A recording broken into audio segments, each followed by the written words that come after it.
Okay, Hare Krishna, welcome.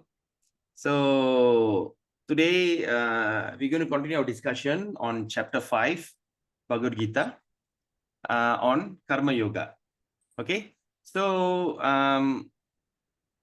today is auspicious day. Of course, whenever and wherever we're going to study and read Bhagavad Gita, the day is considered very auspicious. Today the date is on August 7th, 2024, morning session. So we gathered to discuss on this subject. Okay, so shall we just wait for people to come in, or shall we start?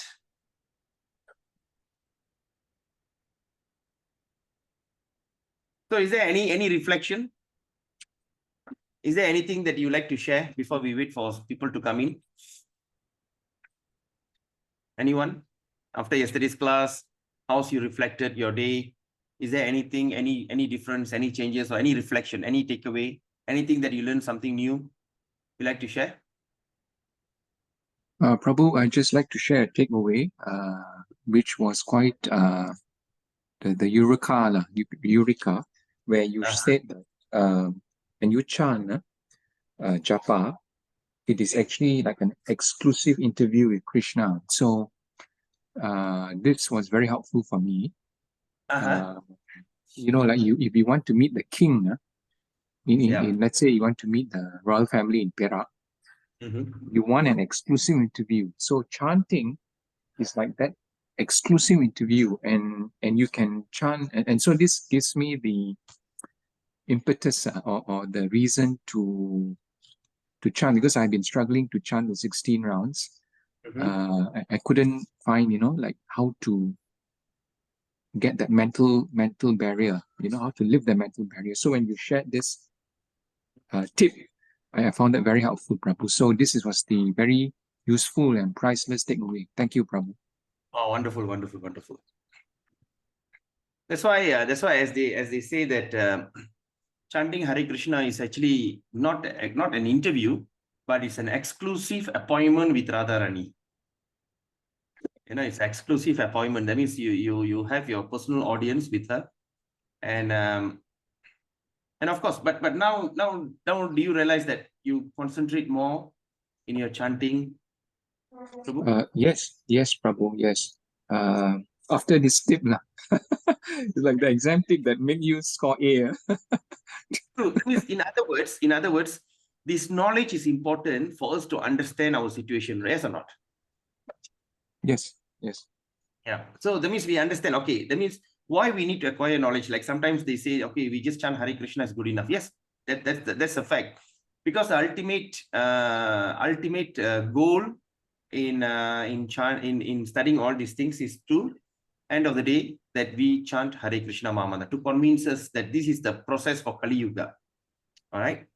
So some says, okay, well, since that's an ultimate conclusion, then why not we just go there? Yes, fine enough, you can do that. But sometimes we need to have this kind of knowledge, Divya Gyan, okay, divine knowledge, to understand, appreciate, and check and balance our activity on a daily basis. Yes or not, Prabhu? You feel like you feel like when you chant, sometimes when your mind start to wander, like what do you say? This is my exclusive interview with Krishna, so I pull back. So I have to pay attention. Yes. So it's like it's so precious to have the king, to sit with the king, and just be with the king. You see, away. You just pass through the gates and all that, and then this is the way.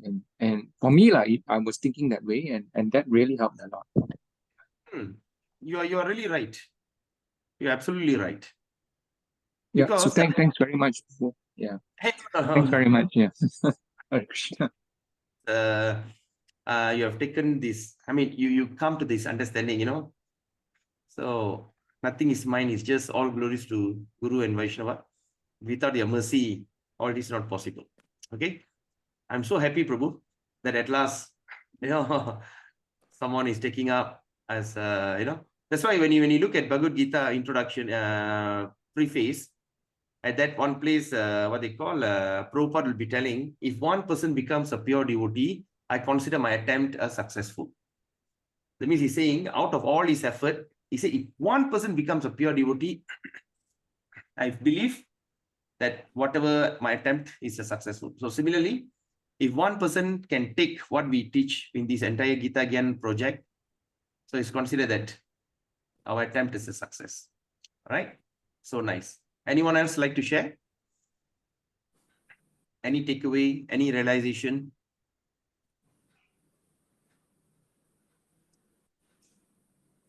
Ram?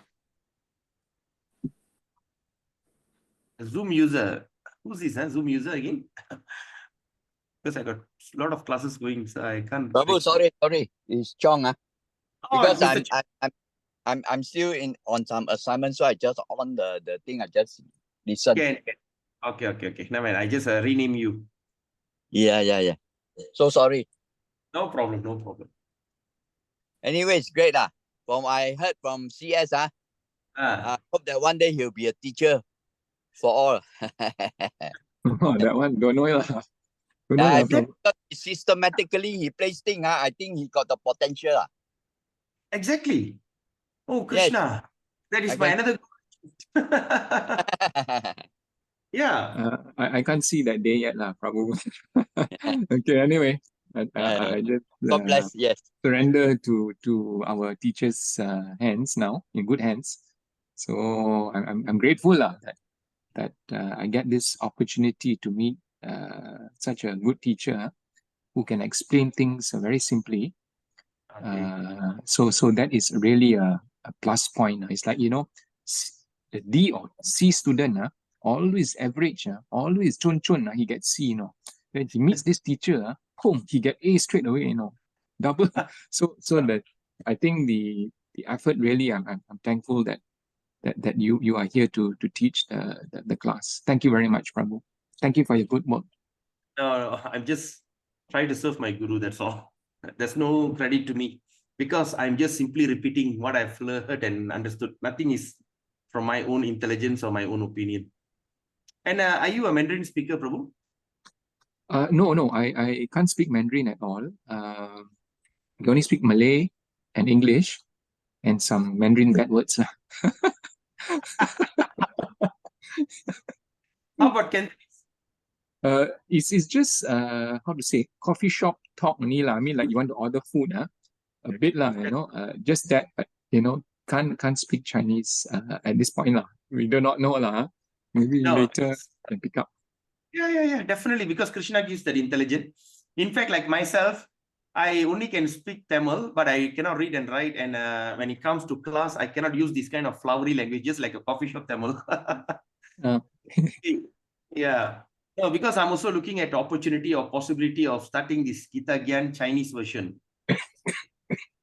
Yeah, Chinese version. So, well, let's see. Let's see what Krishna decides. Because as I said, I've got a big goal of preaching and cultivating Chinese Yatra. Prabhupada says Chinese will be the last to join. Among all these people in the world, Chinese will be the last to join. But once they join, they'll conquer the world. So, who knows? Let's see. Okay. So, well, I'm so inspired. Thank you so much. Anybody like to share anything, any realization? Okay, so far so good. I mean, first of all, are you guys here? Can you just on your camera to just tell me that you are here? Okay, CS Prabhu is here, of course. I saw you. I'm here, Prabhu. Who's that? Sadguna. Oh, Sadguna. Okay, Mr. Chong is there. Okay, Ram, you're driving. We're listening to you. All right, sure. No, because suddenly when we off the camera, suddenly I was wondering whether you all are here or not. So anyway. Yeah, still here. Okay, no problem. Thank you. Okay, so today what the discussion that we're going to do is on chapter 5 of Bhagavad Gita. Chapter 5 of Bhagavad Gita is very interesting chapter. In the chapter is title is Karma Yoga. Karma Yoga means how we can use karma or activity in Krishna consciousness. Of course, Karma Yoga, which we can also how to change Karma Yoga into Bhakti Yoga. Okay, because karma means activity. So can we change Karma Yoga into Bhakti Yoga? In other words, say like for instance, I like to eat. So can I change that eating into Bhakti?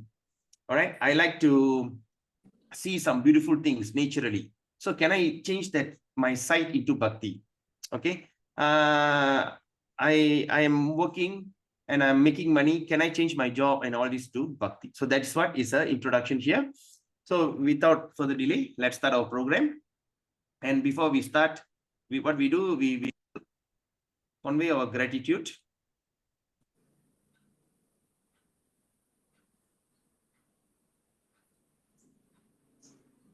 Okay, let's do our gratitude.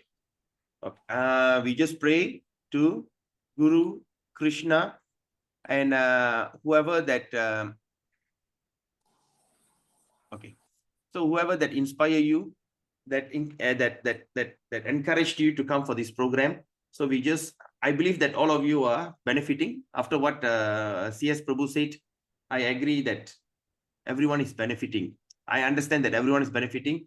So someone should have invited you, someone should have convinced you, someone might have given you the Bhagavad Gita, someone might have told you to read Bhagavad Gita, somehow someone should have encouraged you to chant or whatever. Because all these things is nothing that it doesn't like come by default or it didn't come by itself.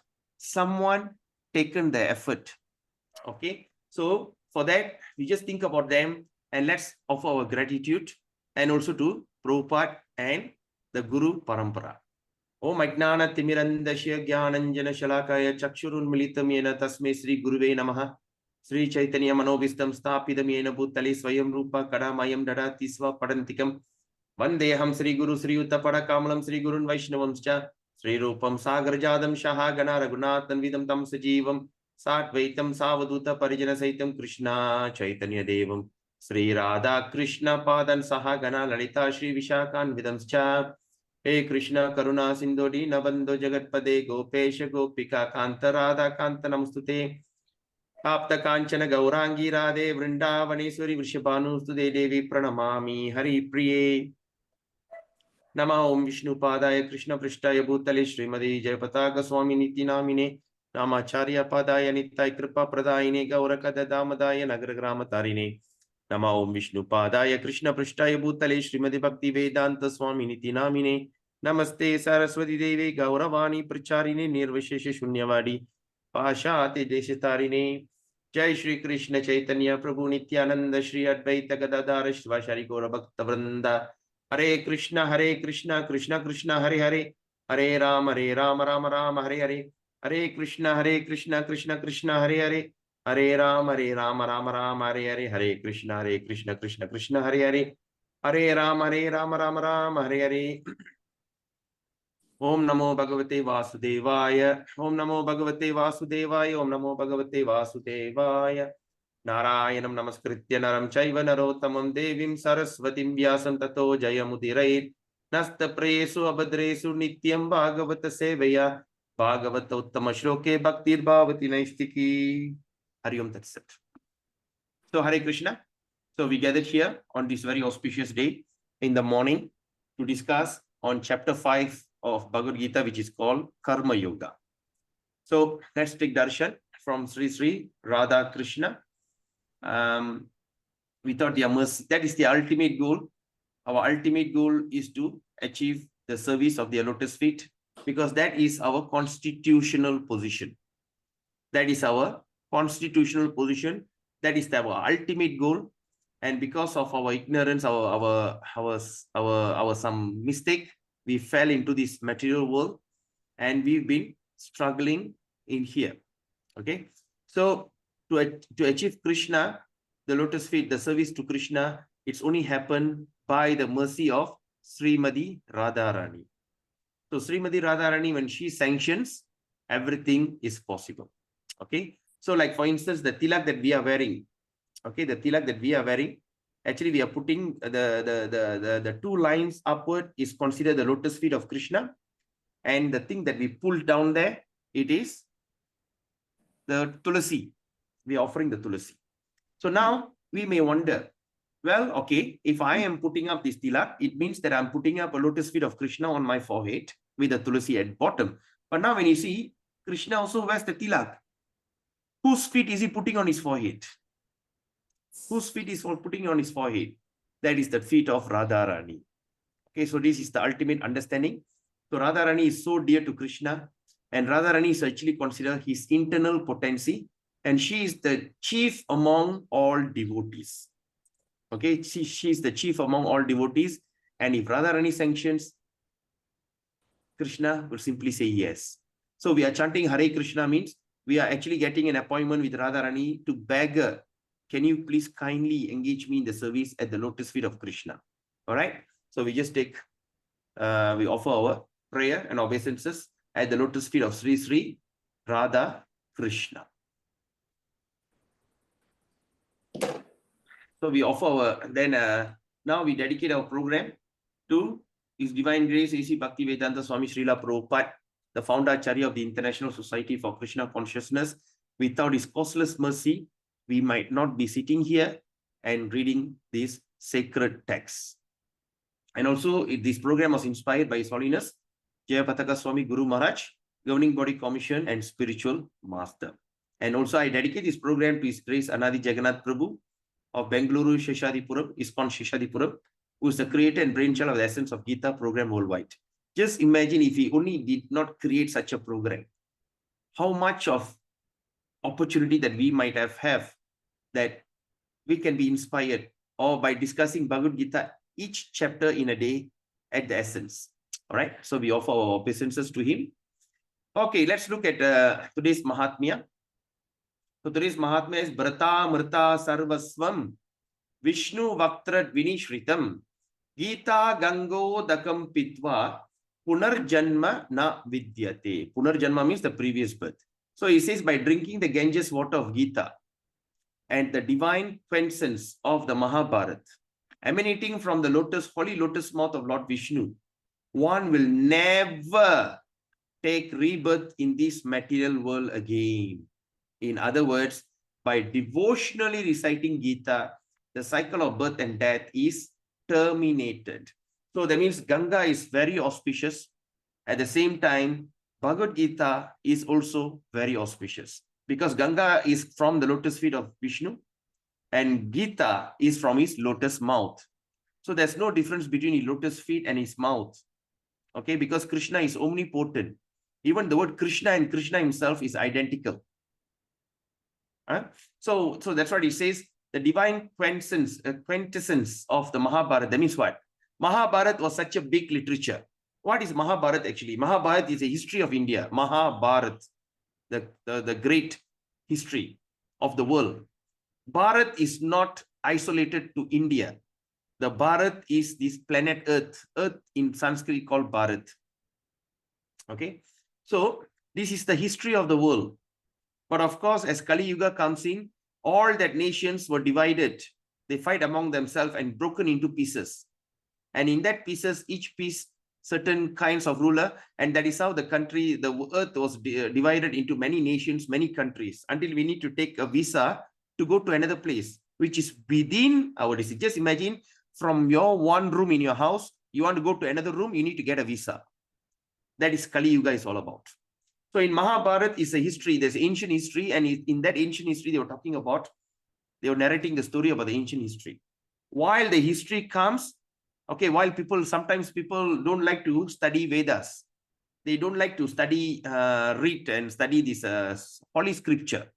So what they do, but you see that people like to read National Geography, the geography. They like to read that or they call the History Channel, history. They love to study history. They love to study about somebody's biography. Okay, they like to study that. So what this Vyasa did very tactfully, in that while they were studying this Mahabharata, from the day that first started, that Bhishma was born and all the children were thrown into the Ganga, blah, blah, blah, blah, come. Everybody was so mesmerized. Wow, look at the history. They study. And in between Bhishma Parva, in between, they put in Bhagavad Gita. That means while they study this history, they will accidentally stumble upon Bhagavad Gita. And that Bhagavad Gita comes in 18 chapters and 700 verses. So that was a technique. So that means the divine quintessence of Mahabharata. That means the Mahabharata, when we study, in between, you stumble upon Bhagavad Gita.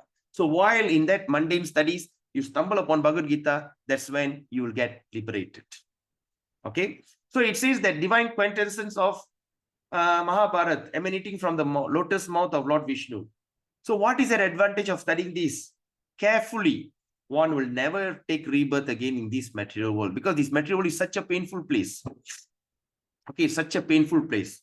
When you just start to think, in a year, in one day, how many hours you are very happy? How many hours you are happy?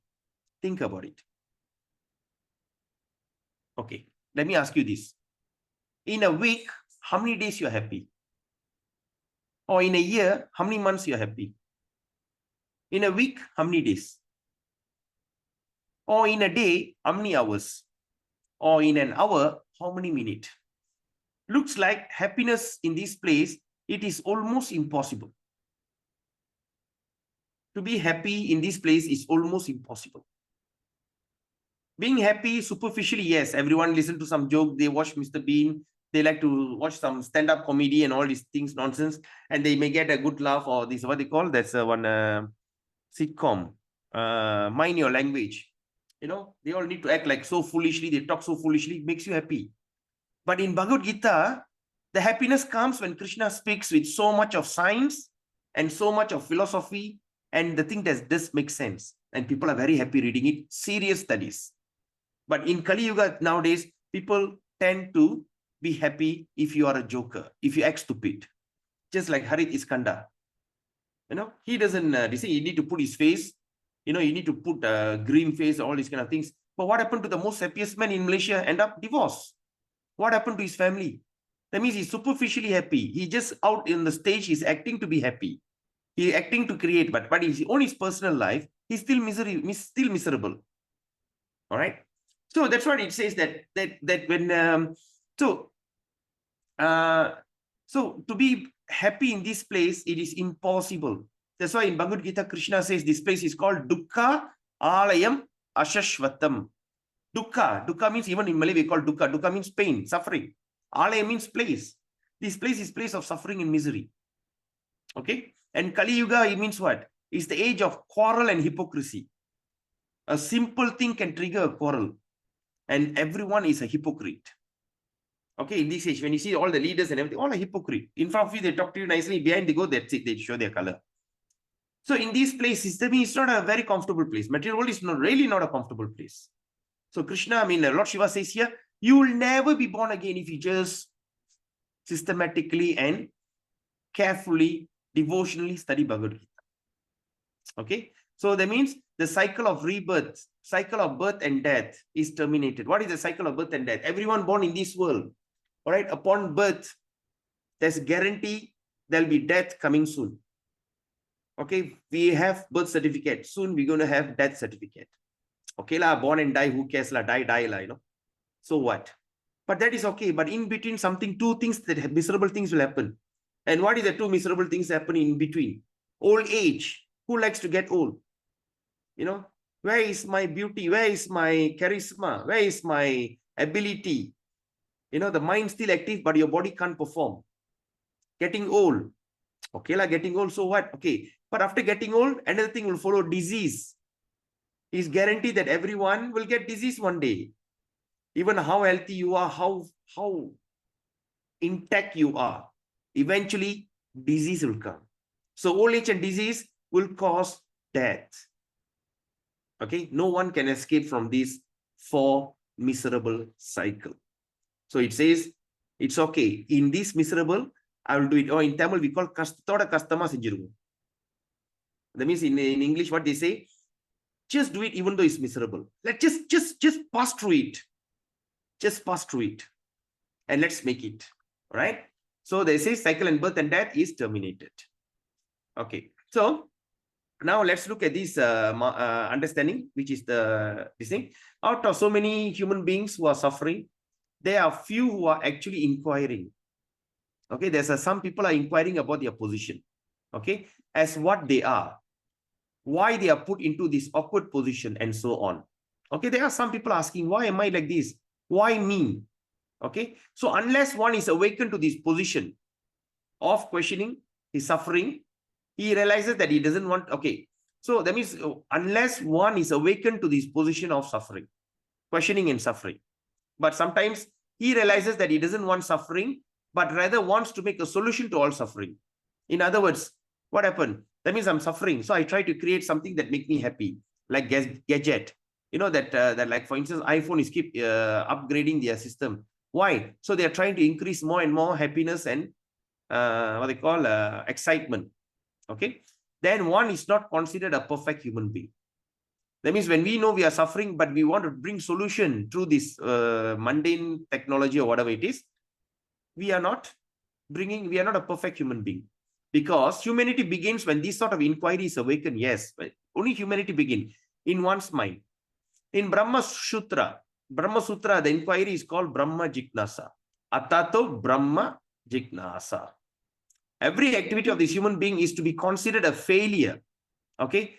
Sometimes people say, why you people are so negative?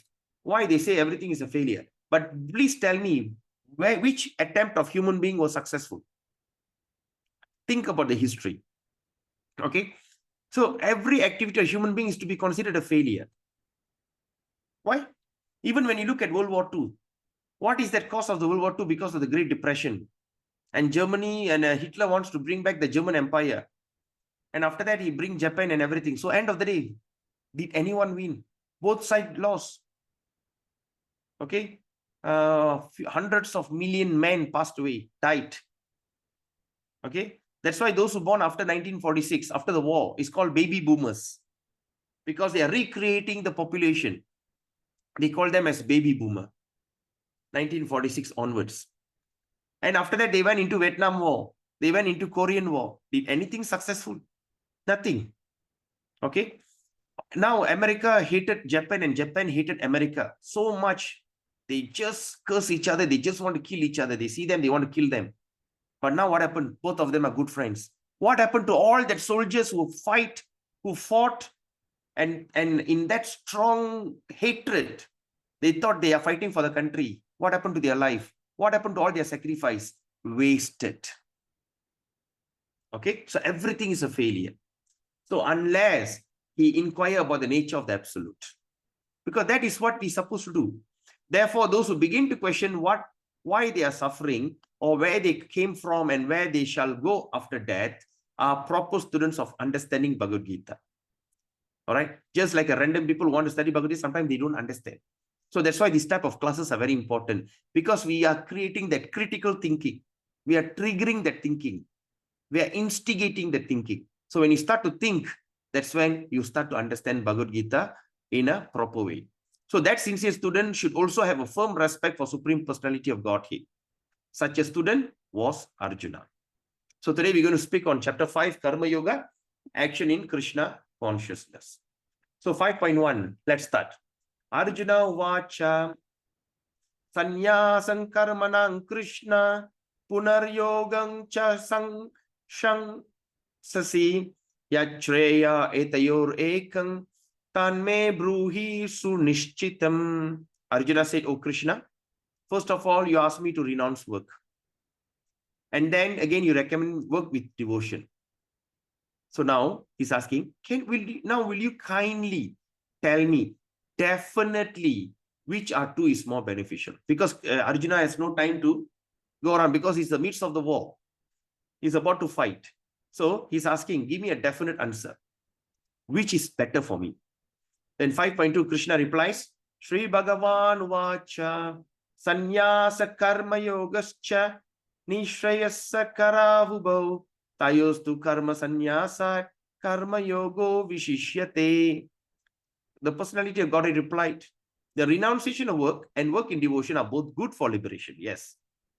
But of the two, work in devotional service is better than renunciation of work. So that means, in other words, Krishna said, by renouncing work, that means by stopping work, ceasing work, and go to one place and just mind your own business and chant Hare Krishna, or start this, go into that Bhajana Kutir, or this, go to this Himalaya or whatever, just be, that means pull all the limbs, all right? And we are just sitting in one place and trying to practice bhakti. It's good. But Krishna says, but work in devotional service is better. Okay, Krishna himself said, that means work in devotional service means what? Everything that we do, everything that whatever we perform, we do it in the name of Krishna. Yukta Vairagya. Yukta Vairagya. So Yukta Vairagya means we are engaging everything that what we have available for Krishna. So in Chaitanya Charitamrita, Lord Chaitanya says, he asked, I don't know, someone asked, he said, how to perform devotional service? He said, very simple. Use your talent. What is your talent? If your talent is to speak about Krishna. If you have a natural talent of being a musician, sing about Krishna. If you have a talent to cook for Krishna. All right? Just use your talent. So you do not need to be artificial.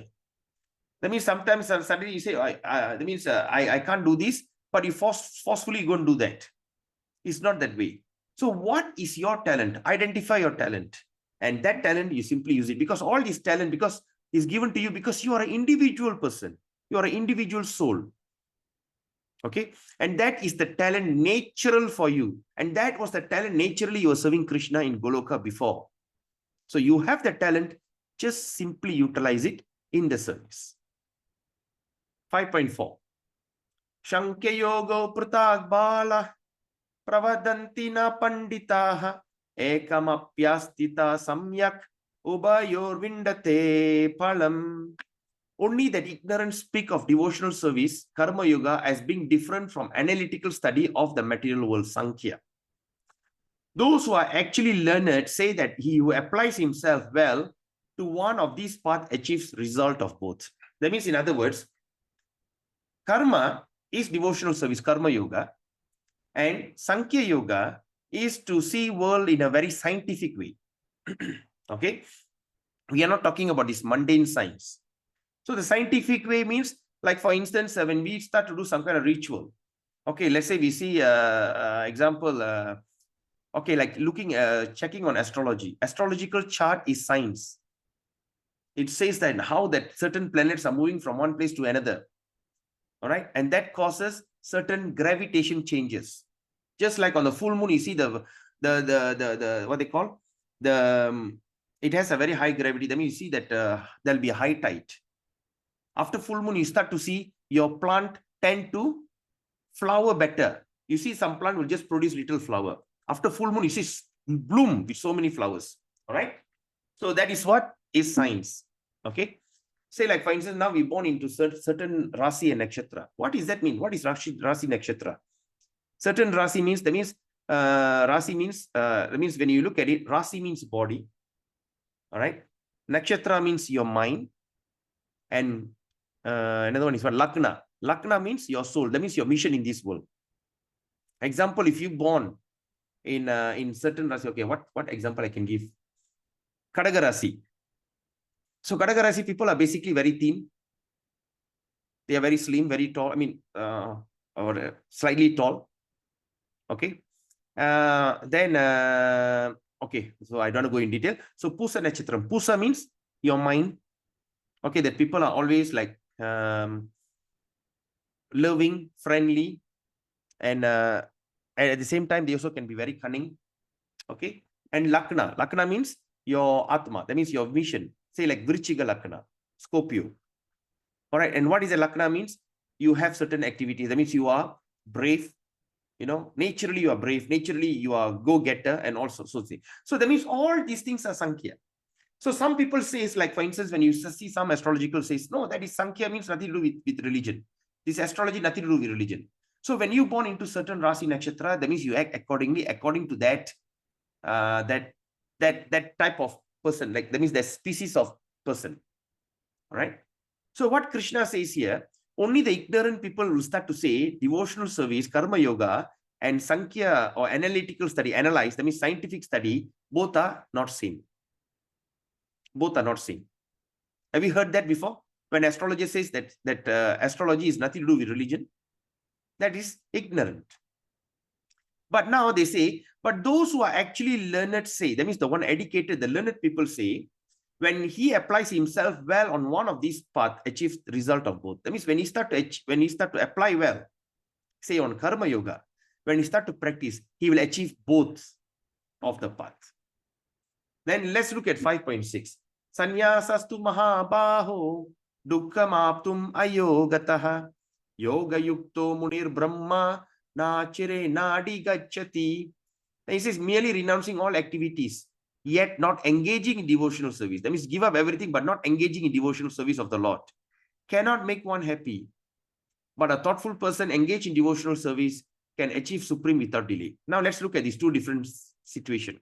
This is the yogi who renounced everything. He was sitting and meditating in the deep cave in Himalaya. Okay, he's meditating in deep cave in Himalaya. So he's just trying to do things, sannyasa. And look at this devotee, look at his face, look at his eyes, look angry, frustrated. When you look at all the yogis look like that. Why?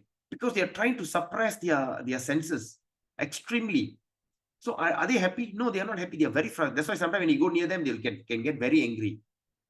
Okay, but look at these devotees here. They are what? They renounce, but at the same time, they are engaging in devotional service. Even though as a renunciate, the one who have given up this material activity or whatever, but look at their face. They are very happy. So that's the difference. Okay. And in 5.7, see what Krishna says. Yukta yoga yukto vishuddhatma vijitatma jitendriya sarva bhutatma kurvanapi na lipyate. So Krishna says here, one who works in devotion. Okay, one who works in devotion. That means works in devotion. That means all the things we're doing devotionally. Who is a pure soul and who controls his mind and senses is dear to everyone. And everyone is dear to him. Though always working, such a man is never entangled. So that means, in other words, when you look at the devotee, a real qualified devotee, when he works in devotion, when he's a pure soul and he could control his mind and senses, he's very dear to everyone. Okay, he's very friendly and very dear to everyone. Even though he's working, he's never get entangled, because that's the understanding. Okay, 5.10.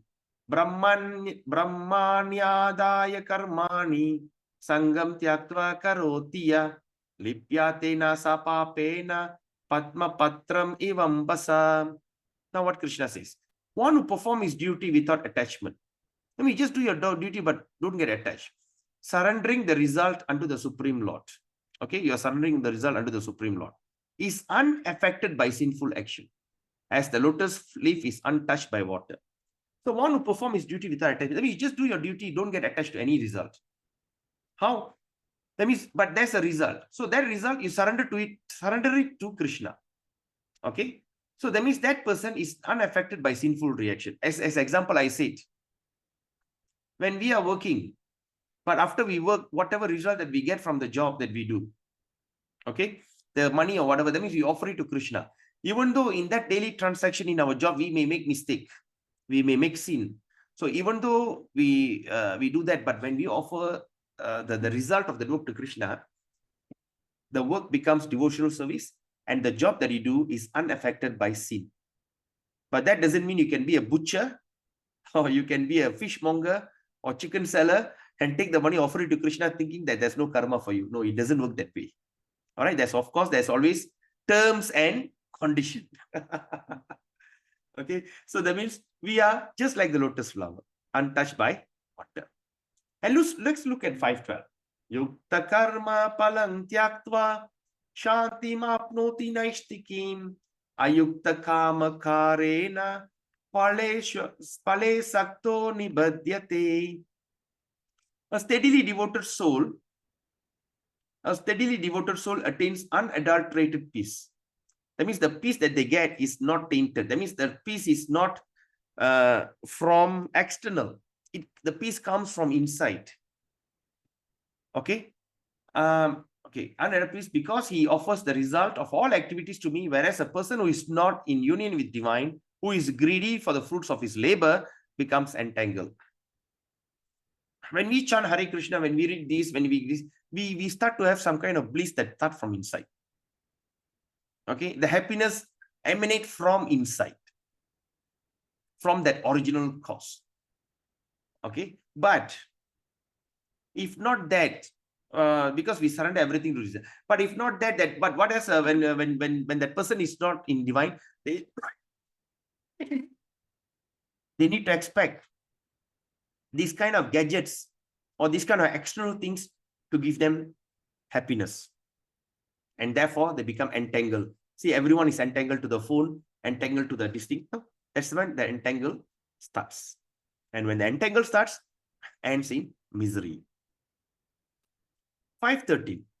Sarva karmani manasa sanyasyastya sukham vashi navadvare pure de naiva kurvan nakarayan. What does this mean? Just give me a second.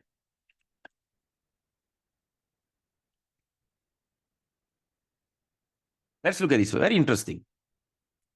So when embodied living being, embodied, what does embodied means? That means we are living in a body which is conditioned. Okay. Like for instance, my condition is I cannot run 100 meters in 7 seconds. Like Usain Bolt. But Usain Bolt can run. So that means each and every one of us have some kind of conditioning. And that conditioning, it comes with embodiment. So that means embodied. That means I as a super soul is embodied. Okay. Like for instance, you as a person who has that who are part and parcel of Krishna, who is transcendental, who is powerful. But the problem is you have been infused into this body. Okay. Say like you are a F1 driver, you are a fantastic driver, you can drive very fast. Okay. But you are kept into in a Kanchil. Can you drive as how you drive Ferrari in Kanchil? So that means there's a limit embodied. That means you have a set into that. So that means we are embodied. So it says when an embodied living being controls his nature, okay, and mentally renounce all action. That means what? When we control our nature and mentally renounce all action, okay, it controls our nature. That means I don't allow this nature to come in. That means I'm practicing bhakti. At the same time, I am renouncing all action, renounces all action. He resides happily in the city of 9 gates. The city of 9 gates is actually the material body. Naiva kurvan. Naiva, 9. Okay. Neither working nor causing work to be done. So what is Naiva kurvan? What does it mean by city of 9 gate? In our body, we have 9 holes. 1, 2 eyes, 2 nostril, ears, 1, 2, 3, 4, 5, mouth, 6, 7, 8 and 9 is your anus and genital. So that means we have 9 holes in our body. So let's reflect on this. Even though how fragrant food you eat, okay, you eat this brass wangi, the fragrant rice, and you drink what they call a very fragrant water, pandan water or whatever. Everything that you take so fragrant, so fresh, so nourishes, so nutritious. But anything that comes out from your body is smelly, is dirty, is nasty. In other words, any substance that comes out from any of your 9 hole, it is extremely nasty, dirty, and what they call what is the word?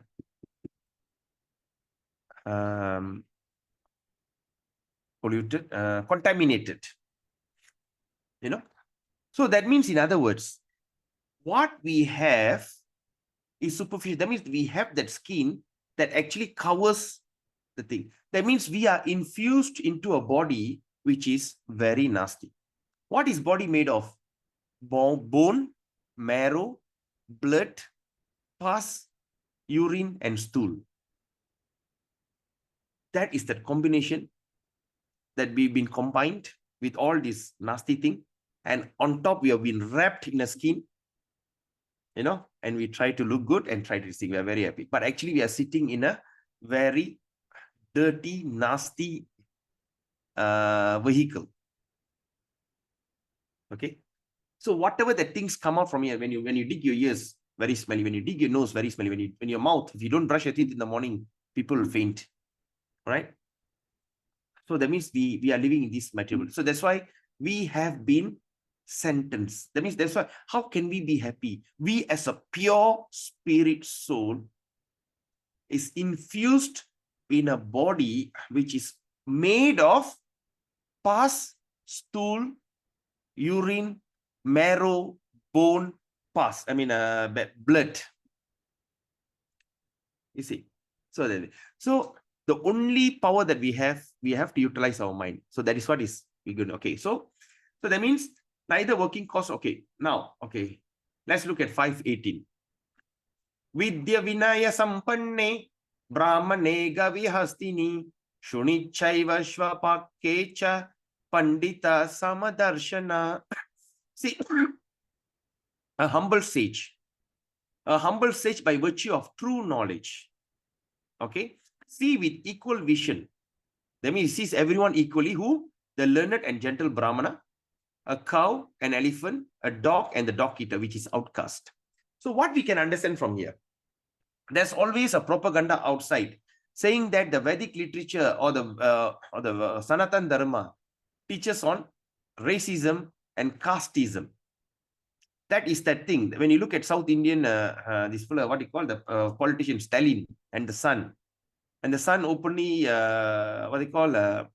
declare that they have to destroy Sanatan Dharma because it has this caste thing. And of course, Ambedkar, the guy who wrote the Indian Constitution, also say the same thing. We have to throw away all these nonsense Vedas because it's all caste. Now you tell me, where is it mentioned? Because Krishna said it. Krishna saying this.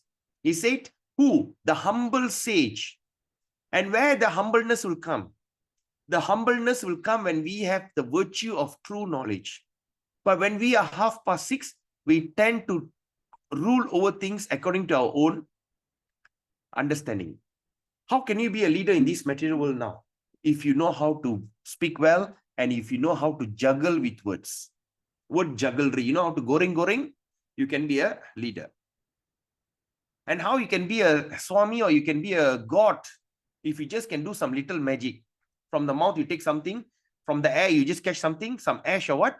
You can be a God. Right? So that is what we have been exposed. That is what we have been understood all this while in our life.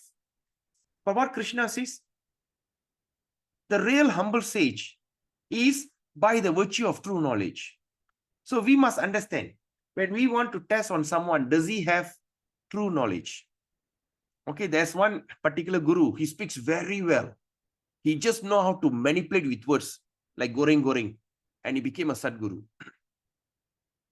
But when he speak, what is substance? Right? He's speaking just like how the motivator speaks. That means he speaks in such a way that makes you so calm and composed. That's all. But other than that, what solution he can bring? He says, you come to me, you pay me about a few thousand, I give you some initiation, and I teach you how to meditate. But that meditation can save you. That's what Krishna says. Is it better to meditate, sit in one place and meditate? He said, no, act in devotional service is better. So what we are practicing is correct. Okay. So that means the humble sage with virtue of true knowledge. You must have the correct knowledge. And where the true knowledge comes from, again, we go back. It comes from parambara. There's 4 parambara only can give you the true knowledge. Other than that, everything is bogus. I didn't say it. The Veda says that. Because they have that parambara, the lineage. Okay. And these are the people see with equal vision. They can see equally, even a Brahmana, even an elephant, tiger, whatever, even a low caste. Okay, dog eater. When you see the dog eaters are considered the low caste or outcast. And they are out of this caste system. All right. How the caste is created? The caste is created according to our habit, according to our way of life. You know? So now, these dog eaters are considered terrible, like how you can see in Vietnam. There's so many, in Sanskrit, they are known as chandalas, sandala. So sandalas are the outcast. So even them, so the one that a pure devotee, a humble sage, will see everyone in an equal vision. Okay, because why? They see that there's a spark, the spiritual spark, that Vishnu in Paramatma is living in everybody's heart without any discrimination. And who are we to discriminate? 5:19. At the same time, Krishna also continues. Ihaiva tair jita sargo yesham samye stitang manaha nirdosham hi samang brahma Tasmat Brahmani te stitaha. Those minds are established in sameness, okay, in same and equanimity, all right, in this thing, have already conquered the condition of birth and death. Why? Because he doesn't bother about the birth, doesn't bother about the death. Because he's perfectly situated. He knows the death will come. Yes, I can't avoid it. So why should I lament for it? Why there should be a lamentation? Oh, I'm going to die. Even you cry, you don't cry, still it's going to happen. So what? Right? So he is this thing. But at the same time, they are flawless like Brahman. They are very flawless. That means there's no, you can't find any defect on them. And thus they are already situated in Brahman. That means they have already achieved the level of Brahman. They achieved the level of pure goodness. All right. Example, like when you look at this Srila Prabhupada, he's surrounded by all the hippies. Look at this, the face of this lady. Look at the eyes. They all are high on drugs. All right. They are there. Can you imagine, do any of you dare to go and sit among them and speak to them? Even when we see a drunkard come to you, if you cannot run, just throw one ring and just go away. Sometimes when we go and park the car at night, when you see some group of gangsters or drunkards or whatever, drug addicts, he says, this is my area, I want to look at the car. You cannot go and argue with the flirt. Who are you to take money? Are you authorized? Do you dare to say that? No, you just simply give some money and just go away. Say, as long as you don't disturb your car. Every one of us got such a fear because we have that kind of duality. That means we see people in a discriminative way. That's nature. But a pure devotee doesn't see any of them. The pure devotee sees that each and every soul has that potential of being a great devotee. Because the seat of pure devotional service has been set as default in every human being, from aborigines to the most advanced. Everyone has that seat by default. All right. By default, every car given a horn. You don't say, why this car no horn? By default, you're driving Kanchil or you're driving Ferrari, every car comes with a horn. It's a default system. Similarly, a default system in a human being, they have that bhakti beach or the seat of bhakti. Okay. And 22. What happened if we can't control our, okay, what is another example of a devotee who are practicing karma yoga? Yehi sangsparsha jaboga dukkha. Dukkha means suffering. Yonaya evate adyantavanta kaunteya na teshu ramate buddha. That means an intelligent person does not take part in source of misery. He doesn't try to go into the work that can cause them misery, which are due to contact with material senses. Through the material senses, we try to engage ourselves. Like you want to go disco, listen to the loud music, you drink, we want to feel high and everything. We don't get involved. We don't engage our senses in this kind of things that are going to create problem for us. Oh, son of Kunti, such pleasure, that means such pleasure, have a beginning. Before you go to the disco, you listen to the sound, boom, boom, boom, boom, boom. Wow, that's a beginning. Then after that, you start to drink. At the end, and okay, then after that, they have to shut the pub, and of course, everything is gone. So that means there's a beginning and also there's an end. And no wise man does not delight in them. That means a wise man does not take any happiness in them. Because after that, end of the day, they will be drunk, they'll be driving, they're going to bang here, they're going to die on the road, they're going to destroy the property. And if all this doesn't happen, next day you're going to wake up, you're going to suffer from severe hangover. Okay, let me give you some example of animals which couldn't control the senses. When you look at the moth, in Tamil we call easel. The moth is always attracted to bright light at night. So sometimes there will be a fire and the moth sees, because we have the happiness of the sense of eye. Oh, happiness. Oh, there's a light and the flame just go in, bam, he get burned and die. And there's a kind of deer, I think rusa or something, they call mare, M-A-R-E. So this particular animal, how the hunter hunt them, an expert hunter will play a flute in a very melodious way. And this animal will get attracted to that music and will go towards the music and he get caught. That means this animal, a deer or something like that, I don't know, in M-A-R-E, mare, his death comes because of the sense of ears, hearing. He loved to hear, pam, gone. Can you see the hole? Can you see what's inside the hole? Elephant. How to trap elephant? They need to dig a big hole. They cover it. They cover it with this thing. And at the other side, they keep a she elephant, female elephant. When these male elephants start to see, whoa, who's this girl? Wow, sexy girl. And the fellow start to run to enjoy sex. So when the fellow, boom, he fall into the hole. And that's how they catch that elephant. And of course, then they tame the fellow or whatever. So what? The elephant become a victim of the sense of touch. The sense of touch is actually sex. Now let's look at the lotus flower. The lotus flower has some kind of beautiful fragrance, and it always attracts the bee. The bee will get, because of sense of smell, it just fly. Oh, where's the smell? Wow, I can smell something, and just go and sit down and keep sniffing. Wow, nice, nice, nice, nice, nice. And the fellow become intoxicated. And in that intoxication, when the fellow like quite blur blur, at night, the whole lotus flower will start to close by itself, and the bee get trapped and die inside.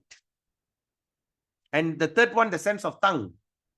Fish. When you see the fish, there's all the foods are available in the river water, but still the fellow get attracted when when something new comes in.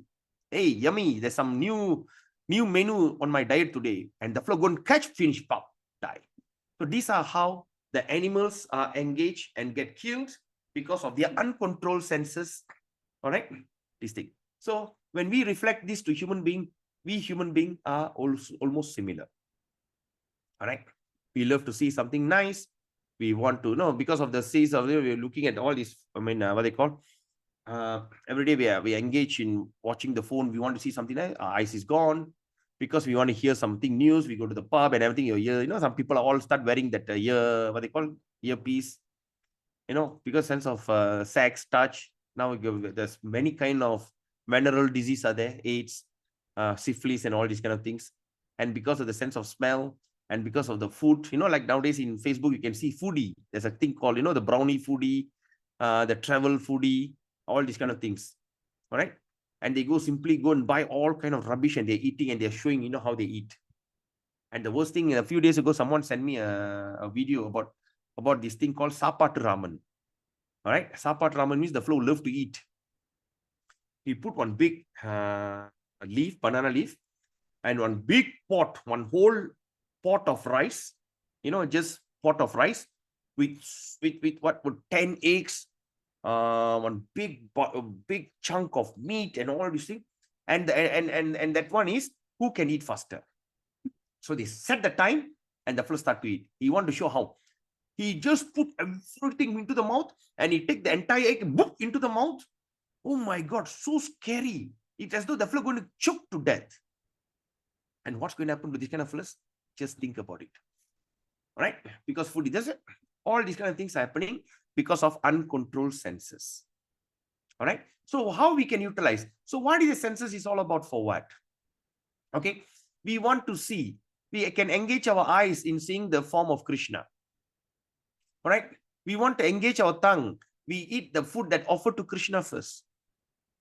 Okay? We offer the food, whatever nice food stuff to Krishna, and we just enjoy. We want to hear, like how we are hearing today, Bhagavad Gita Katha, or you want to hear to the bhajan or kirtan, just hear. Right? Just by you listening some kind of mundane music, what are the differences you're going to make to you? Right? Like my children were so attached to listening to this kind of pop music and Korean, K-pop or something like that. Then I keep telling them, don't. Until one day, I think quite a week ago or something like that, we were stuck in the jam, and my children said, Appa, so boring, listen to this. Why not we listen to some, Hits FM or something like that? I said, okay, you do it. When he clicked, the song came, all bad words. And all indirect meaning on listening. So what happened when the thing gets into your ear? It goes and trigger your mind and make you, and it spoils everything. Then immediately I stopped the music and I started to tell my children, do you know what it means? No, the music is nice. Yes, the music is nice, but it's so dangerous. Then from then onwards, we just play some nice kirtan. We have so many kirtans like what we play in the morning. All right? Hare Krishna with many tunes. That means you engage your ears in listen about Krishna or listen about his song. Okay. The nose. How you can engage your nose? By sniffing, by smelling the flowers that offer to Krishna. right? Other than that, what else do you use the nose for? Do we really engage our nose? Think about it. We are not. Do you every day smell something? Your nose is only alert something. Hey, there's something. Oh, I think the gas is leaking.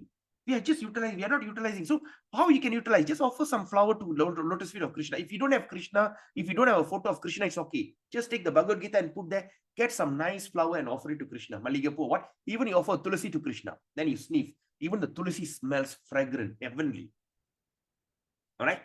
And of course, the sense of touch, what we can do, we can touch and start to decorate Krishna and all this. So that is how we engage all our senses in Krishna conscious. So we are not artificial. You want to see, yes. We are not asking you, okay, then become Krishna conscious, I'll be a loser in life. What else you got to see if you're not going to use it? You're going to use your eyes to see what? To drive. You know, when you look at the star, when you look at the sky, when you look at the mountain, how long do you actually see that? Think about it. Because this reflection came, because I'm just staying near that Kledang Hills. I'm facing that hill. One day, my friend came, he said, wow, your house in front of the hills are so nice. I said, yeah. Hey, can you see that? Can you see something there? There's something. I said, really? I didn't realize. That means even though I'm facing the hill, how many times did I actually appreciate the hill? So why not you see Krishna? Why not you make a point every day morning you see Krishna? If you don't have a Krishna, just take the Bhagavad Gita and just look at the Bhagavad Gita. What is it got to lose? Right? When you eat, you're going to eat junk food, which is eventually going to create problem for your health. Why not you get some nice food that cooks so nicely, you know, with all these natural ingredient and offer to Krishna, and you eat the prasadam? What difference is it going to make in your career or your business life or whatever? It doesn't make any difference. You feel more healthier. Hearing, how you, if you're not going to utilize your ears to listen to Krishna, maybe you're going to utilize it to hear some gossip or some latest this. End of the day, what happened? You're going to get frustrated. Like now, what is happening in Bangladesh? Save the Hindu. Because in Bangladesh, they're destroying. You're hearing that. Are you happy? No. You are frustrated. Why they're burning the temple? They're destroying this, destroying that. So better don't use it. Do you have the power or strength to go there and make a difference? You don't have anything. This is all God's plan. Because it's sarva karana karanam, is the cause of all causes. So we don't waste our time listening to that story, this story, and get frustrated. You can't. Even in Malaysia, this terrible racism happening here. Do you have the power to change? No. So don't bother. When something that you can't do, don't waste your time to attempt to do that. It's futile. It's futile. It's just waste of time. All right. So the nose, you just pluck some flower, you know, like I remember, how you can do very simple. You just walk on your neighborhood. Suddenly you see some beautiful rose or some beautiful flower. You go to the house and just ask the owner, if you don't mind, can I just pluck this one flower so I want to offer to my Bhagavad Gita, I want to offer to my Krishna. Is it possible? They say, well, what do you want to do? I want to pluck this flower and just offer to my God, to Krishna. If you don't mind, can I just pluck one flower? Yes, of course. So you pluck the flower, come and put at the lotus feet of Krishna. Krishna, this I brought this for your pleasure. I hope you like it. Then after they take it and sniff, wow. If not that, what else are you going to use? Nothing. And sense of touch. Right? How many things that are going to give you pleasure of touching? No, how much pleasure can you get? Even when we talk about the sexual pleasure, how often, how many times? Cannot. We have limitation. How long can we go on? Cannot. And what are the things that you can touch that can give you pleasure? Only that. Other than that, nothing. So why not we try to utilize it to arrange a deity? Of course, we don't have a deity. Hold the Bhagavad Gita, open the Bhagavad Gita, feel the Bhagavad Gita, because Bhagavad Gita is Krishna himself. Or you take the Japamala. Okay, you take the beads. Okay, you just take the beads and start to hold. Feel the beads. And what do you think while holding the beads? You are actually touching the toes of Krishna. You are touching the toes of Krishna and praying to Krishna. Dear Krishna, Hare Krishna, Krishna Krishna, Hare Hare, Hare Rama, Rama Rama, Hare Hare. So like that. So when you chant Hare Krishna, you are actually basically engaging all your senses. Your tongue is vibrating, your ears are listening. All right. Then, and your mind is vibrating, you can see, all right? And you're looking. So all these things. All right? So think about it. Now, let's look at 23. Shaknoti haivaya sodum prak sharira vimokshanat kama krodha bhavam vegam sayukta sa sukhi naraha. What it means? Before giving up this present body, before we give up this body, if one is able to tolerate the urges, okay, the urge, what do you need to tolerate? You need to push aside. How the tolerance happen? With knowledge of the material senses and check the force of desire. That means what? Consciously do things. Don't let things happen to you unconsciously. And anger. The force of desire and anger, he is well situated and is happy in this world. So the happiness of this in this world is to tolerate the urge of material sense. Okay, try to tolerate. You say, okay, just try to tolerate. At the same time, what they call check the force of desire and anger. So check the force and desire of anger means you have to do what they call check. You have to what is the word that they used to call check and what? Check and balance. Okay, how you can do that? You can do time management system. Time management. So time management system that I've just recently learned from a friend. Of course, I've been practicing some, but I've forgotten. Now I just remembered. Every day evening before you go to bed, try to write down what are the things that you have done. Make a journal. Yes, that's a remember. I just remembered. Make a journal of your day every day. Get a nice book or whatever. Try. Don't write don't write diary. Write a journal. What is that? From morning till evening, what happened? All right. So in the morning, I've been attempting to chant, but suddenly my neighbor's dog was barking. So I went out and told the owner, can you ask your dog to stop barking? And that made the owner angry. And that owner started to argue with me. That's my right for the dog to bite. And you are telling, yes, that's also my right. So that I shouldn't hear the dog barking. So that little argument or whatever, that little gesture make you angry. So once I get back, I have no mood to do this. I say, how this plus I can do that? So by that, blah, blah, blah, blah, you write. Then because of this, my mind was diverted from chanting. Then you know already where you went wrong. If you just could tolerate the dog barking, you could have just enjoy your chanting. So next day you wake up, when the dog barks, you tell yourself, hey, yesterday, because the dog was barking, and I went and speak to my neighbor, confront my neighbor, and end up I didn't chant my rounds. So today I don't care the barking because I know the bark is also part and parcel of Krishna. Maybe the Krishna, that means the dog is barking. Maybe the dog is chanting Hare Krishna. Let me chant along with the dog. Whoa, Hare Krishna, Hare Krishna. Beautiful. Check and balance your life on a daily basis. And the same way, how you can check your balance in your daily relationship. All right, now I had a quarrel with my husband. What triggered the quarrel? So next day you tried not to do it. I know if I do this to my husband going to get pissed off. So I avoid that. Because you must understand you are not a random person. You are a specific person. Right? So you can check your balance daily. Wake up in the morning, your mood is out. So at night, you write the journal. Now you know where you went wrong. Next day, you try to rectify that one problem. Because how to rectify, do one thing at a time. And pray to Krishna for the guide. Things will work out and your life will be easy. But if you can go on doing these, check and balance, the force of desire and anger is well situated and is happy in this world. All right. 26. What it says, Kama Krodo Vimuktanam Yatinam Yata Chetasam Abhito Brahma Nirvanam Vartate Viditatmanam. Those who are free from anger and all material desire. You must understand anger and desire is the one that's going to take you to hell. Even you go to that hell, even you're going to have a living hell. Even in this place that we are living, it's also going to create so much of hellish condition. If we can't control our anger, we can't control our desire. When we are over-endeavoring, that's when everything starts. All right? Those who are free from anger and all material desire, who are self-realized. Self-realized means he understood himself. How we understand? Through knowledge, through like studies the Gita and everything. And through that, you become self-disciplined because you're writing a journal, you're checking and balance. You're checking and balancing your daily sheet. And constantly endeavoring. Every day you're endeavoring, constantly. Endeavoring means what? You're trying. But endeavoring means trying really seriously. Trying, what they call, without giving up. Not simply try. Endeavor. Trying hard.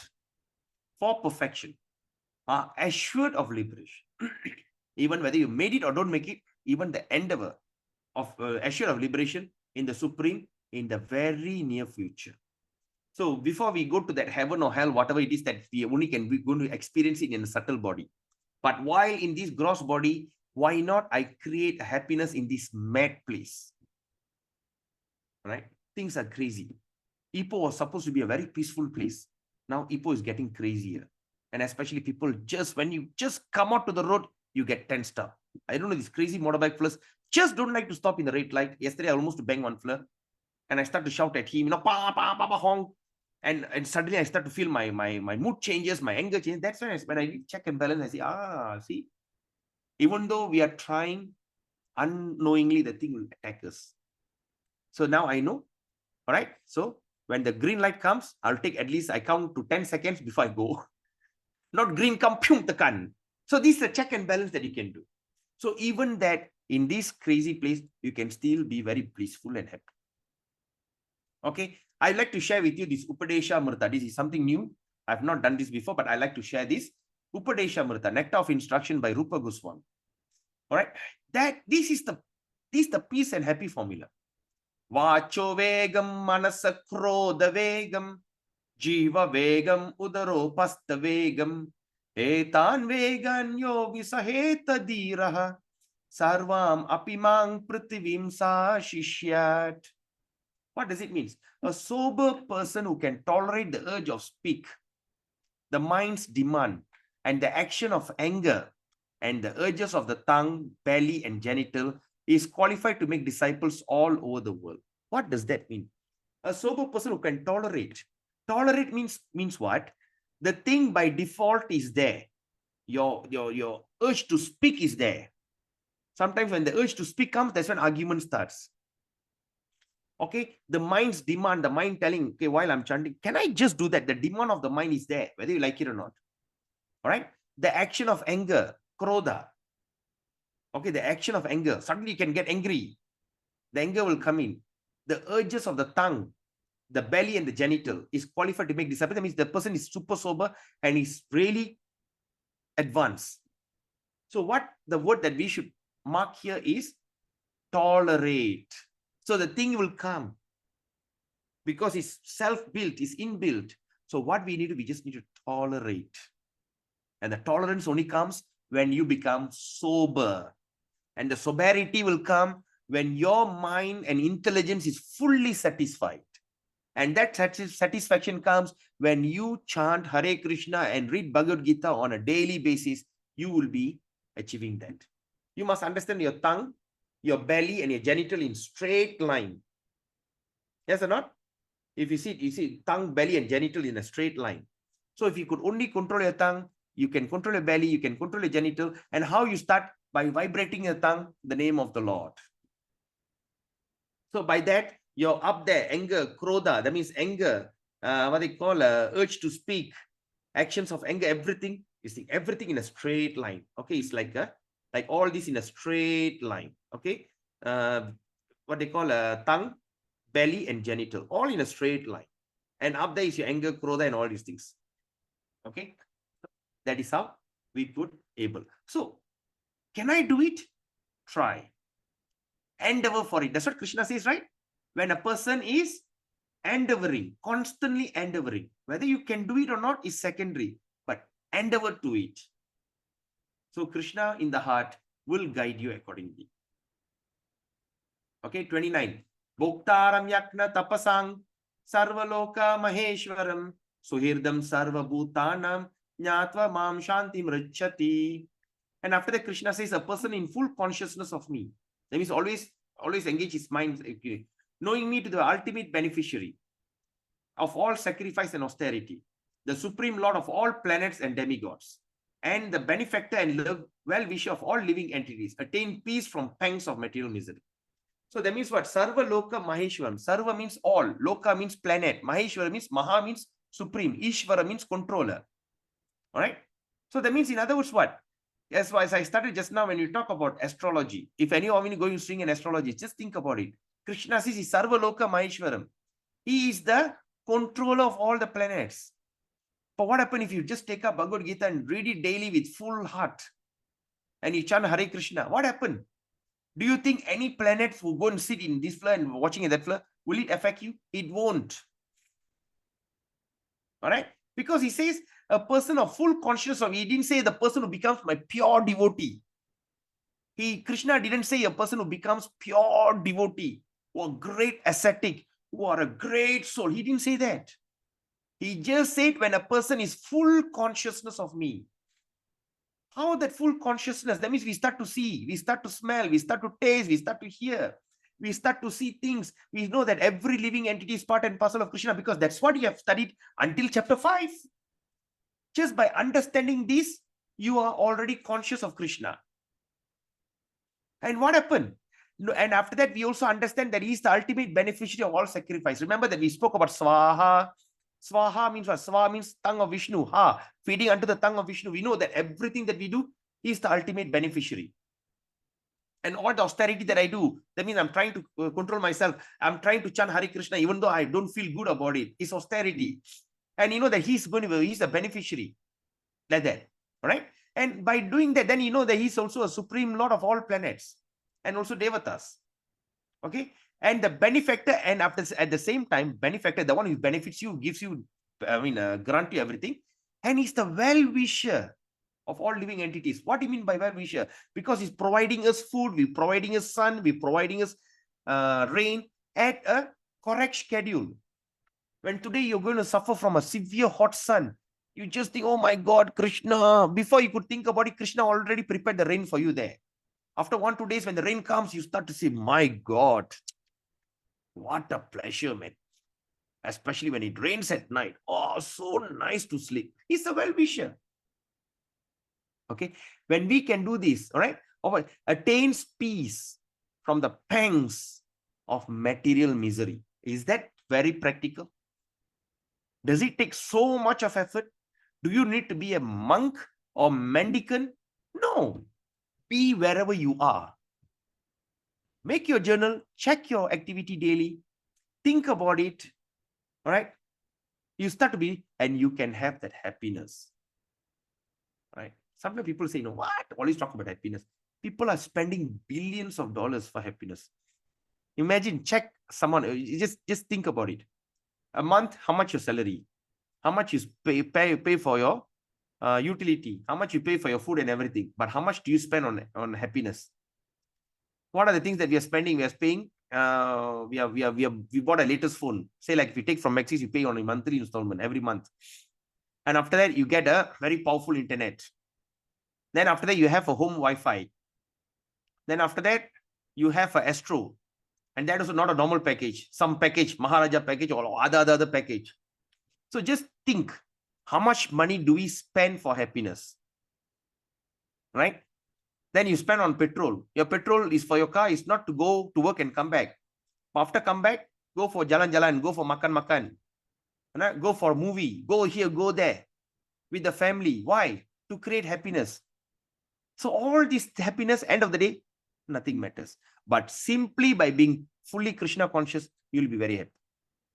Because nowadays people are so worried about that. That's why now you see the astrologers are becoming rich. The astrologers are very rich. Because they just need to go there and scare you, make you scared. Just tell some ding-dong story. What to do?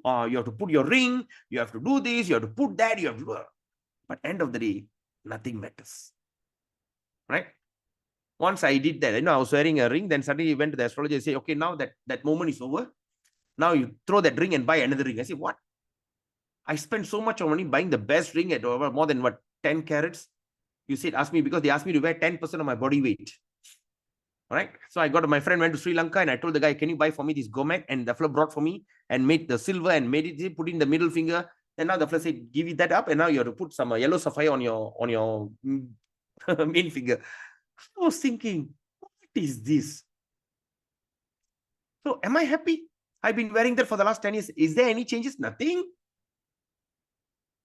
Right? So we just surrender to Krishna. Things will just work out. All right. So now let's do the comparison study about yoga, karma yoga and bhakti yoga. Okay. Example, if you, what is karma means? Karma means activity, right? So what is karma means? That means I have a potato. Okay. So you have a potato. You want to eat it. So what do? You take it, peel it, cut it, fry it, then you eat it. Make a French fries and you eat. That is called karma, activity. Karma yoga means, you know what happened? You want to eat potato, the same thing. So what do? You take it, you peel it, you cut it, you fry it, but you don't straight away eat. What do? You offer it to Krishna, then you eat it. So karma yoga. That means what? You are linking the karma with Krishna. Yoga means linking with God, right? Linking with Krishna. So you eat it that way, prasadam. And what is bhakti yoga means? The same story. You want, but now the difference is, now you want to please Krishna. You're just thinking, okay, how can I do for Krishna? I think I would like to make something for Krishna today. Something very authentic. I just want to please Krishna. Then you open your eyes, suddenly see a potato. You didn't make a decision on potato. You meditate on Krishna and suddenly you see there's a potato there. Then what do? You take it, you peel it, you cut it, you fry it, then you offer to Krishna, then you eat it. So the potato hasn't changed. The cooking process has not changed. What is the difference between these three? Consciousness. Now you understand what is consciousness is all about? That is that simple. Right? So it's not something that you need to do some mumbo jumbo or some kind of mental adjustment or correction. Nothing. Just change your consciousness. Keep your consciousness for Krishna. That's it. Very simple. Practical is practical. Right? So, end of the day, take the commitment. The RDC formula, such a wonderful formula. Read Bhagavad Gita daily. Make it a habit. Distribute a Gita, because you understand. Now, I think by chapter 5, some of you are convinced, or some of you semi-convinced, that to say that Bhagavad Gita truly can bring a lot of happiness and peace in this place. All right. So try to give someone the Gita and try to create happiness and peace in their life. You will be the good Samaritan. In chapter 18, you will understand why. Krishna will be very happy to those who distribute his message. He's personally pleased, because he said he is very, very dear to me. He used the word very, very 2 times. All right. Of course, we will study that on the 18th day. All right. So, and of course, chant Hare Krishna. Without chanting the Hare Krishna mantra, it is almost impossible to create peace and happiness in this miserable place. With that, thank you so much. If you have any questions, we can start the Q&A. Hare Krishna, Prabhu. Prabhu, Hare Krishna. Refer this chapter 5, if talking about, say, the renounce action, mentally renounce, although in action, but mentally renounce. So the thing is, in the end, is we are talking about because of the consciousness. So now the thing is, at this moment, how the soul is situated. The soul is always there in your heart. There's no difference in your soul. The only difference is in your consciousness. When they say that even though that you act, but renounce in your mind means, what does that mean? Means you do your duty, don't expect any result. That's a renunciation of the mind. Okay. Say like, what do you do, Mr. Chong? You're working as? Yeah, I'm semi-retired. Yeah. Just, what? I just do some refurbishing job. Refurbishing. Okay. Now, when you do refurbishing job, say you have some kind of expectation in your mind. You know what will happen? You will work according to the money that person is going to pay you. Yes or not? Yes. Okay, now say like I want to refurbish my house, refurbish my kitchen, example. And that guy says, I only got around my budget is around only 10,000. All right, 10,000. So what do? You try, you that's in your mind of 10,000, and you try to refurbish it within the 10,000. Because in your heart, you start to think, this floor is so miserly, so like, doesn't want to give me extra, even though the floor can afford, but that is expectation. But what happened if you don't have such expectation? Okay, renounce that thought, and you said, well, you want me to do this? Okay, in that budget, I think I can be done. And you do without any expectation, but you do a perfect job. But still within your profit, which you can do, yes or not? At that time, what will be the result like? So that means you see, that person says, I only give you 10,000 and you did all this for me. I say, yes, that's my job. I do it without any expectation because this is what I am doing without any expectation, and I just do what I'm supposed to do. How your client going to act on you, react on you? They'll be very satisfied. Maybe they may give you extra, but if not, they're going to be your reference point. They're going to refer you to more jobs for you. So if every house you go, you do refurbishment without any expectation, just say that this is my budget. Of course, you have right to cut some budget, correct or not? When you do renovation, right? When you see the floors Yes. like very nice to you, you tend to buy a better wood, but you see the floors like so mafan, so leche, you try to buy the wood looks good, but it's not good because all that they can play around. Yes or not? And still Yes. within the, yes or not, bro? Yes. But when you do without expectation, you think I am doing this because that is my job to refurbish, and that's my dharma, and according to my conscience, I'm going to give the best job, which is rightfully within, and within that, I also still going to make my profit. Don't compromise on your profit.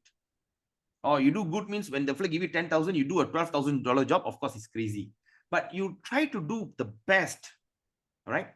You make sure there's no shortcoming, there's no shortcut, nothing. Just do your best according to conscience. Okay, without expecting anything, or don't expect, oh, I do good job, or the flow going to add another 2,000 for me. You don't expect that. Just do, and imagine the result is unbelievable. You won't be a tired, but you'll go back into your full time. Yeah. So the consciousness, let's say, is a measurement of symptom of soul, because Yes, if consciousness means is soul. That means soul, the presence of soul. Okay, just like battery. Okay, your battery. Say like for instance, your watch is running because there is battery. Yes or not, Prabhu? yes, The watch of battery. So that's it. The thing is happening because of battery. You having consciousness because there is a soul. Because there's a soul. If there's no soul, there'll be no conscious. The person is dead. Okay, Prabhu? Thank you, Prabhu. Because this consciousness thing, we thought sometimes, how come I'm not conscious about the soul is not conscious? How come it's still I'm conscious from the body? So I make my body conscious, or what happened to the soul? So that symptom is to be understood. Yeah. Thank you, Prabhu. Actually, you are conscious. Even the thought, why I'm not conscious, is already a conscious. And if you think you want to make your body conscious, it doesn't work because your body is made of matter. Your body is a vehicle. All right? Just like your car is dead, but you went in and start the car. That's when the car come to life. But now you're telling that, okay, I want to make sure that all my car is, it doesn't work that way. Right? The car is an element, a material element. It will run by itself. And there'll be some damages here and there. You have to do some correction, some repairs. You cannot make the car conscious. You cannot make your body conscious, but you are a conscious person. That's why I'm telling you, try this method. Make a journal. Take a book or whatever. Make sure you write what you have done today and try to correct it tomorrow. Because that's what Krishna says in Bhagavad Gita. Constantly endeavor, right? And check your anger and your desire. So constantly when you start to do that, you see the things will start to change. When that becomes a habit, even I'm not surprised, you can be a very successful businessman. You can be a very successful student. You can be a very successful parent. You can be a very successful spouse. All right. The Bhagavad Gita is so practical. All right. It's not only for yourself, but there's a side effect of this. You're going to have a lot of bliss and happiness. Happiness is very superficial, but bliss, something that cannot be explained, because the bliss starts from the heart. Happiness can be through some external feature. Example, oh, I got a brand new phone, I'm happy. All right. My boss gave me a rise, I'm happy. All right. I got something, I got happy. And someone smile at you, I'm happy. So you need an external thing to make you happy. But the bliss, it starts from inside. It comes from within you. You cannot artificially do it. All right. Is there any other question? Thank you. Okay. When there's no question, we end the session here. Thank you so much for giving me a wonderful moment. And I hope that you all have enjoyed it. And I hope that I've satisfied your intelligence, your ears, and your mind. Okay. If I've said anything wrong, if anything, please kindly forgive me, because Bhagavad Gita is a very serious matter, and the way I present it is as it is, without any of my personal motive or any of intention.